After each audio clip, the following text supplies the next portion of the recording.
Okay, hello everybody. Welcome to the Course Creator Community Podcast. I am super excited because we've got an absolute expert on the line this week, and someone talking about a topic that we don't usually cover on here. We cover a lot of the sales, a lot of the marketing, some of the learning, but this person is an absolute expert in this space. She's a scientific learning designer.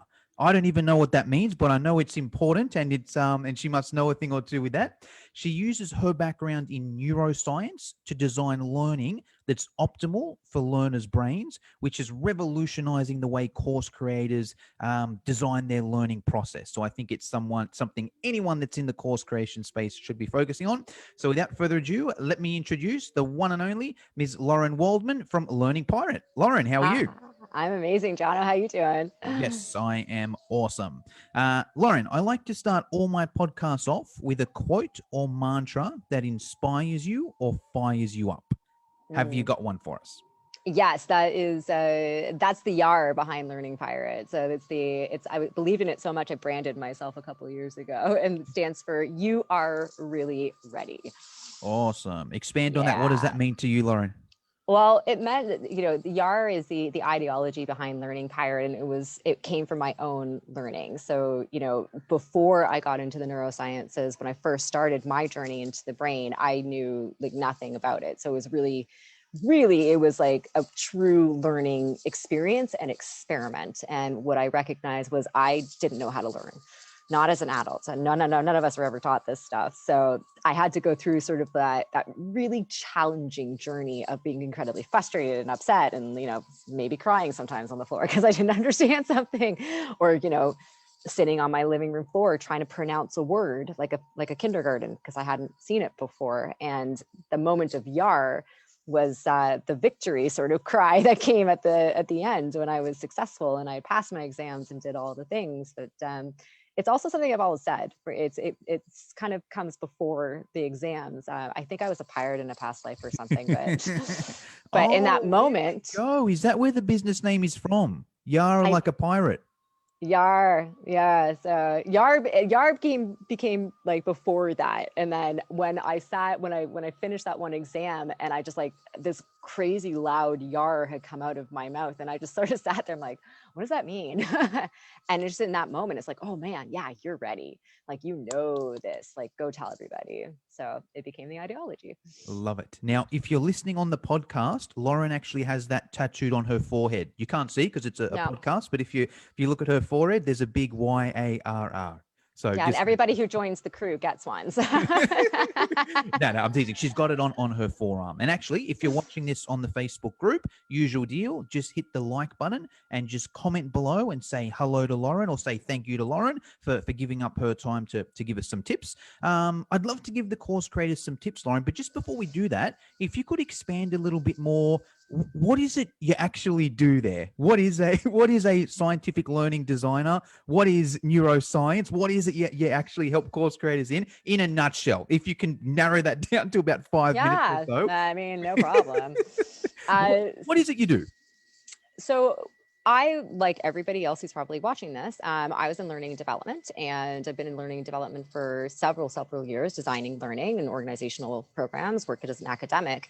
And then all of a sudden, one day the brain came knocking and said, hey, me, maybe you should think about me when you're designing all that learning because I'm the thing doing it. And that's kind of when I dove into neuroscience myself, and medical neuroscience, and then cognitive neuroscience and behavioral, and it got just super nerdy and started to recognize that there was a higher value in understanding our operational systems of the brain and how it's working, how it's encoding a memory, how it's taking things in, the energy sources, attention and focus, and then transfer all of that knowledge into creating designs that worked better with the operational system, which really hasn't been done in the past. We've been, our educational system didn't really do us justice when it came to learning how to learn and then designing for it. So in the nutshell, a scientific learning designer, of which I'm only about 1 of 10 in the world right now, is part of our job is to act as researchers and translators to the scientists themselves. And we take all of that beautiful research and we translate it into the practice of learning design. So it's taking the the functional anatomy and what we know about how the brain works, and then meshing that together with like the cognitive psychology and the methodologies of which we design with. And what you get is some pretty spectacular learning designs, but even more so, the people on the other end of it are getting help to encode that learning so that they can transfer it later. Love it. Okay, cool. That clears that up. Let's dive into it now. Let's think the position of a course creator. So someone Mm, who's got a course and they want the student taking their course to get the best possible experience, to get that info in their brain, to make the or to make the learning design as good as possible, for lack of a better word. yeah. Maybe if we can break it down into whether we go tips or whether we go sort of right and wrong. I'm guessing, I know you do audits on courses and that sort of Yeah. thing. So maybe if we just say, maybe if we break down the three and we just do it one by one, if you could tell us what's the biggest mistake you usually see in course creators, but also give us some tips on how we can fix it, or some better Yes. ways as well. What would be number one? If we just dumb it right down, what's the number one, and not even mistake, because it's probably a bad word, but number one thing that, that most course creators could probably do better? Where's that thing there, and what can we do to make it better? Yeah, and I think, I am one. I am one of these course creators as well. And I had to wave my white flag when I learned all of this. I'm just be like, whoa, okay. I wasn't, and none of us have been doing it wrong. That's Yeah. not a thing. We haven't been doing it wrong. We just know now that we can do it better. Yeah. So I'd say we get really excited over our content Yeah. and all of the things that we really want to share with people. And in that excitement of our own contents, we forget that someone has to focus on specific things in order to transfer them into their practical lives or in their practical knowledge, skills, and abilities. So it's usually, I see that there's way too much content that doesn't focus on what needs to be transferred later. So Gotcha. that area is always a bit overloaded. And then what we really have to protect is when we've got too much content going on, and it's also the way that the content is broken down, is we work against our own systems. So working memory is incredibly limited. And if we over exhaust that quickly, then the person who's trying to take all of this in, it's not going to get in there. And that's kind of your gateway to memory, is that working memory piece. So if we over exhaust that, but you're still going, you've got so much more you want to tell them, then the brain kind of goes, ooh, that's enough. I can't take anymore. And then it's either lost, or if it's never revisited again, it's also lost. Gotcha. Okay. The solution. What can we do to solve that or help that? So recently I've been using sort of this analogy of like a tower of blocks, or, a Jenga game. And if you take your content and you sort of imagine it as this like tower of blocks that you're building, what you want to do is you want to start removing blocks. And if the tower doesn't fall over, you've still got stable learning. Love It's it. when the tower starts to fall over, then you got to start adding back in those focused pieces of content. So if you kind of look at that and say, is this transferable to what I want this person to be able to do in their real lives? That block stays. But if it's just I really want you to know this because it's awesome and it's really like cool and informative, then it's something that you can put aside from the focused learning. Gotcha. Question here, and I don't know if you can answer this or if this is your forte. Any mindset tips there? Because I know there's going to be a whole heap of course creators being like, oh, but this is my best stuff. This is so cool. People need to know this. If I take it out, I'm only giving them half the picture, or, I feel they should know this. Any tips for that person there to sort of be like, hey, I get where you're coming from, but, it's better because of this?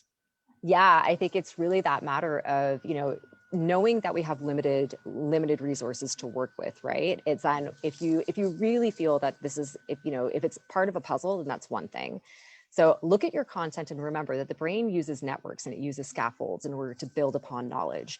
If it's something that you think your audience already knows, then you don't want to spend too much time on that. Yeah. You want to scaffold on what they already know, use the networks in the brain and build upon it.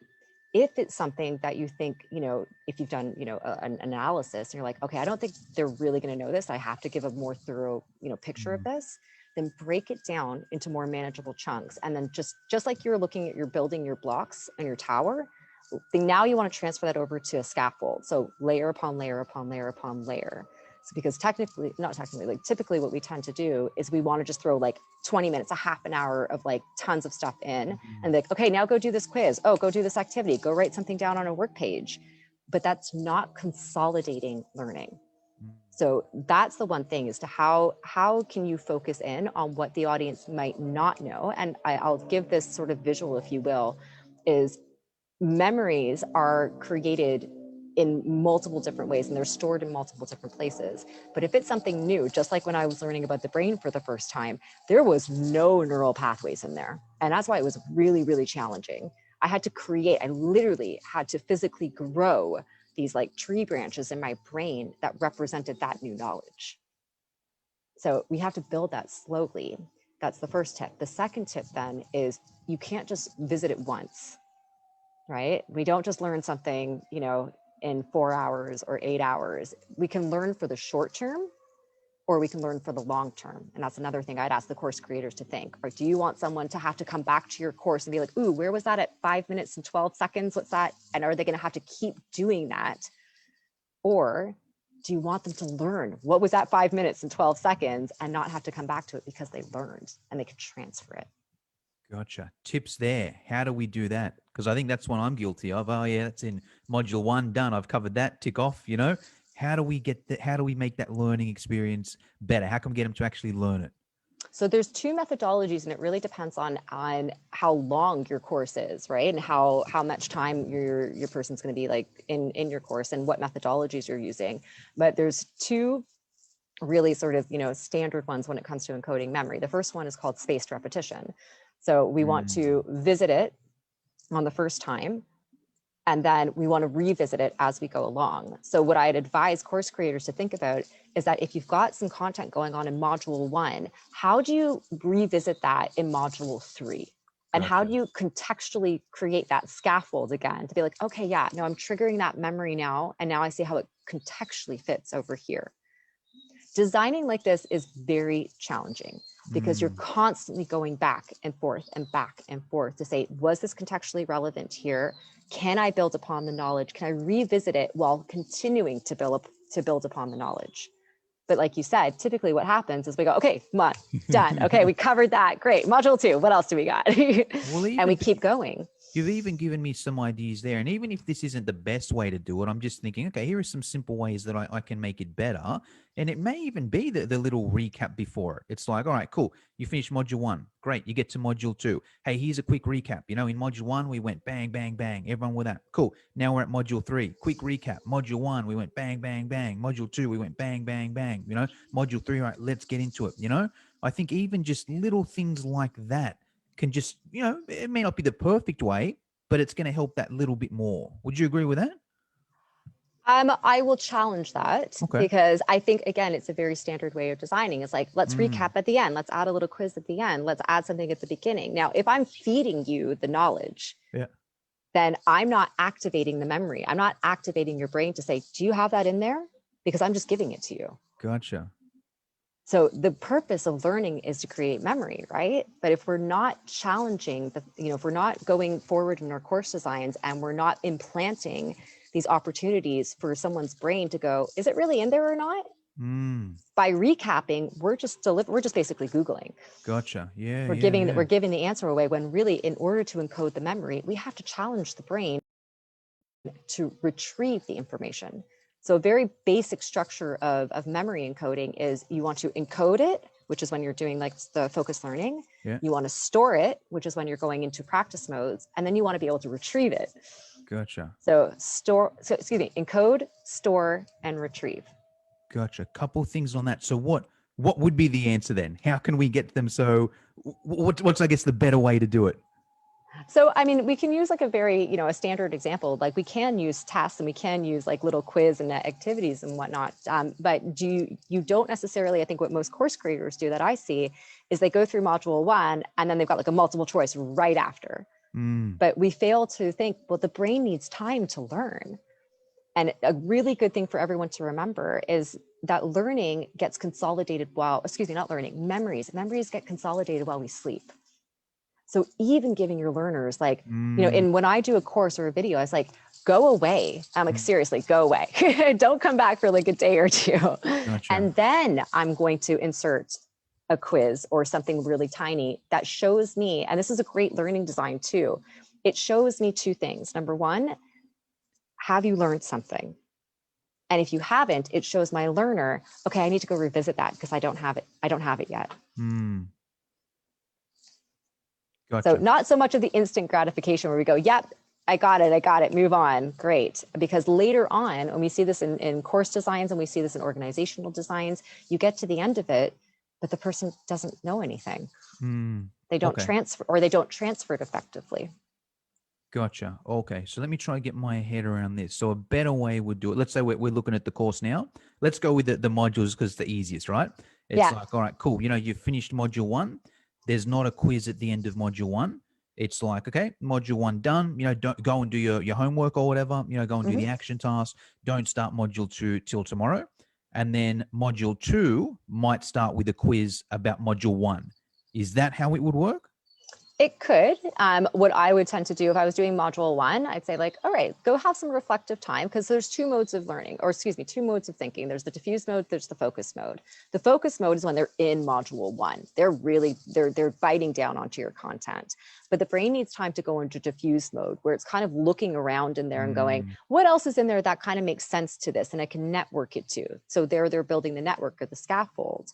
So I might want to give them a little bit of reflective time and make it contextual so that their brain can go in. So after module 1, it might be, all right, go around and look at your life. Where do you see this transferring? Where do you think that this fits, right? So I'm conceptualizing first. And then if you got that concept, then if I'm going to add a quiz, and I would do the quiz at the end of module 2. Oh, the quiz for module 1 at the end of module 2. At the end of module 2. But here's the sneaky scientific key part. Is in module 2, I'm going to insert something from module 1. I'm going to keep building. I'm going to keep layering. And I'm going to keep doing that as I go through all of my modules. Gotcha. So then let's keep on that note. So then module 3 would have some stuff from module 1, stuff from module 2, some stuff from module 3. Not necessarily. Depends on, again, this is the science of this. This is what I lovingly call, pardon my French, everyone. This is what I call the fuckery of design. This is the fuckery of scientific design.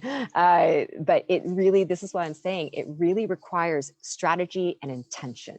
You got to be paying attention to, why do I want to revisit this here? How does that make contextual sense to what I'm trying to layer upon? The strategy and the intention. So you got to be very intentional. So always look back and go, why is it that I want it? I'm not putting this in here just so I can be like, hey, do you know this yet? I'm putting it in here because I'm layering upon knowledge. I'm creating a memory. I'm creating a neural pathway in someone's brain. Love it. Hey, we've got a question here, Lauren. So Chris has asked, can you mention an example of memory encoding, please? And Chris, if you want, feel free to unmute yourself and, go a bit deeper. But is that something you can answer for us there, Lauren?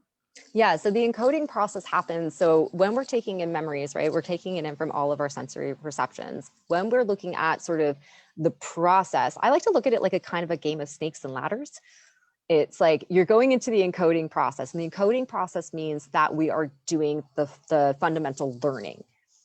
So really, that's when we want to go back to what we were talking about when we first started, is focus that content. Focus that content on the transferable skill, ability, knowledge. So that is the encoding process refers to the initial learning process. The storage process is now when we are doing things like those quizzes, and we're rehearsing and we're practicing and we're engaging with it more. What that happens is it's going to solidify or make stronger that neural pathway in the brain. If we don't revisit it, if we don't practice, or we don't rehearse in any way, then it's like you go down the ladder or down the snake, whichever way it goes. you're off in Candyland now. Awesome. Okay, no, that clear. Chris, comment below. Let us know if that makes sense there. And just while we're waiting for Chris there, so there were 2 ways that you mentioned, Lauren. There's the spaced repetition way, and is there another way as well? There's multiple different ways. Now, so spaced repetition is a shoe-in. You want to do that as much as you can. But again, if you don't know how to use the methodology, this is why you need to learn from someone who knows how to do all, like, me. Then you're just going to be going, okay, yeah, I'm just going to throw this in here. We'll revisit it. The intention and the strategy is the science in itself. So spaced repetition is one. The second one, which is more challenging, is called interleaving.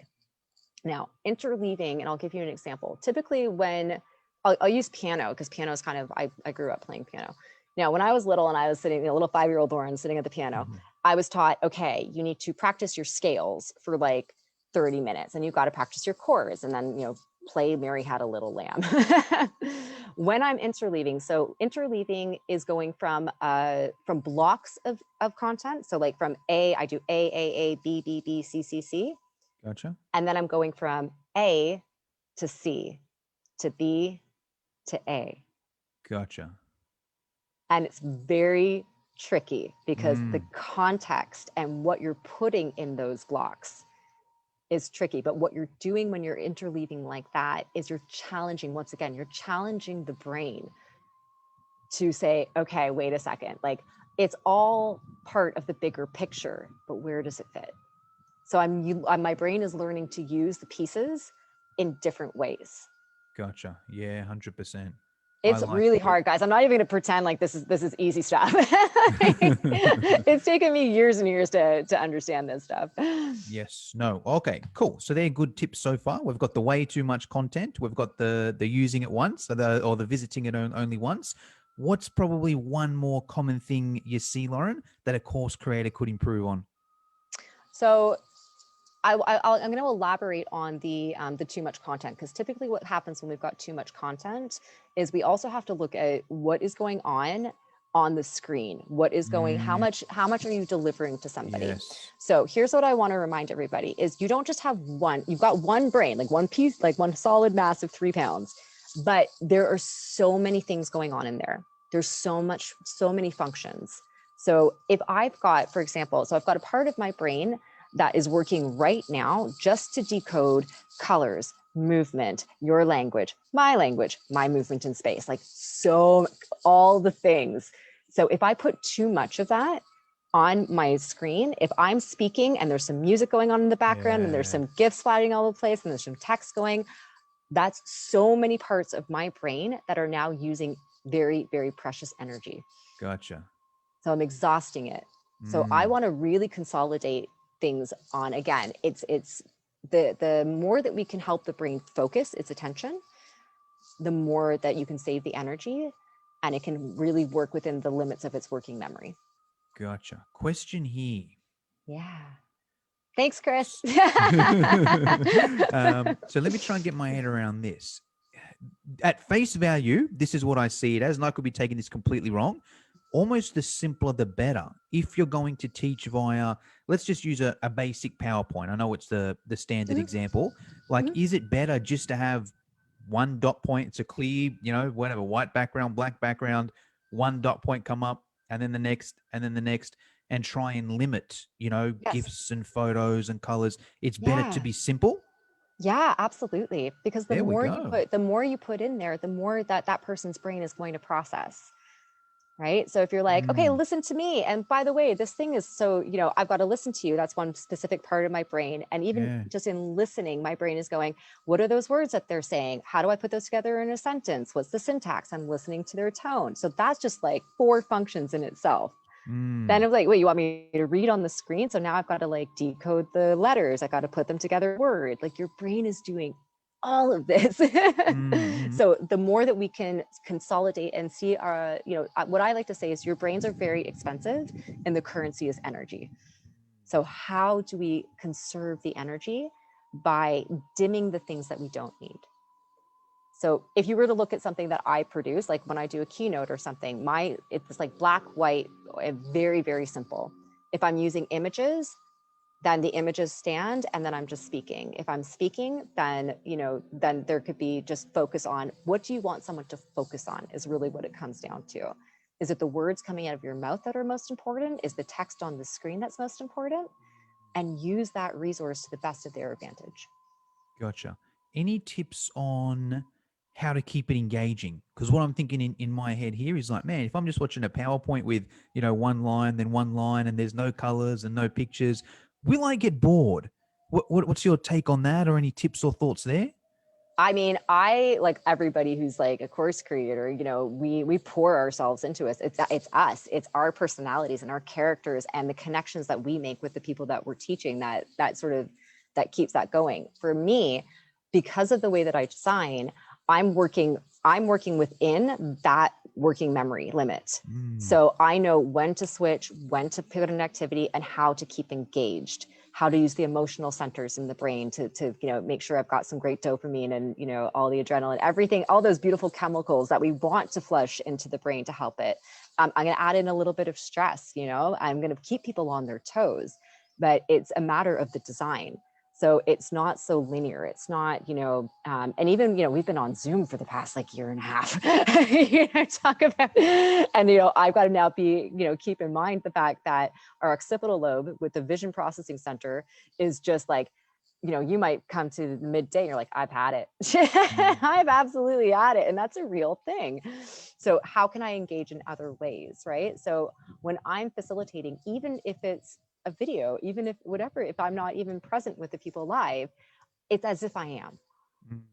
They're engaged in this with me and it's being triggered. I'm using all of my scientific like tricks, priming, triggering. I'm catching you in a moment where you don't even novelty. The brain loves novelty. So I'm going to throw in a lot of things where you're like, whoa, I didn't see that coming. You know, there's little things that you can do, you know, like where's Waldo type stuff, right? It's like you can prime, you can prime and train the brains of your learners during your designs to search for things. Or I can cue the brain, I can prime it to cue it to say, okay, well, every time you see this, you're going to know it means that. And I'm going to prime you from module 1 to understand. If you see the color red, that means you're going to go and like tap your head 5 times, whatever it is that you're teaching people to do. Well, I'm a huge fan of, have you read the book Think and Grow Rich? I know it, but I have not read it. Okay. In like the first paragraph, the author says something where like, hey, there's a secret in this book. I'm not going to tell you what it is, but if you can figure it out, you know, you're going to get rich or you're going to, you know, be as successful as you want. I've never paid so much attention to a book in my life, just searching for those 6 words because he sort of framed it at the start, you know. Hey, I'm not going to tell you, you got to look for it. But if you do, you're going to be wildly successful. And because of that, I've never read a book with so much detail. So I love that tip there. Well, we also have to give our learners permission to be like, hey, man, if you know this, move on. Yeah. Don't waste your time. Other people might not know it, Yeah. but I'm going to tell you, if you've got this, well, first of all, I'm going to quiz and test you in some way, shape, or form to show that you either do know it or you don't know it. And we could have a whole other conversation about metacognitive skills, because those are my favorite things to design with. And that's when it gets really, you can like sort of trap your learners into, you know, metacognition when it comes to design has to do with what you know, what you don't know, but what you think you know. And you can trap your learners when they go, oh yeah, okay, you got me. I thought I knew that. You just showed me I didn't. I got to go back and revisit that. But we have to design it in, right? And this is where the science comes in again. Awesome. Love it. All right, cool. Well, Lauren, there's some 3 really good tips there. I think any course creator can take something out of it, you know? Hey, don't do the way too much content, you know, don't just visit the thing once and on the actual screen, don't have multiple things going. That's pretty much all I wanted to cover on the podcast today, Lauren. Is there anything I should have asked you but forgot to? Or is there anything you want to finish us off with? I mean, the brain is it's our most powerful asset and resource that we possibly have. So like anything that you can learn about it in any way, shape, or form. I mean, take it outside of learning. Everything that I've learned myself about my own operational system has just excelled me as a human. Fundamentally, I've just learned so much more about how to emotionally regulate myself, how to manage my own resources, my own cognitive function, how to focus, how to like, you know, not get really upset when someone gets too close to me in a supermarket now. Like, all of those things, but we can transfer every single piece of this into the way that we learn and we design learning. Awesome. All right. Well, Lauren, thank you very much for your time. My pleasure.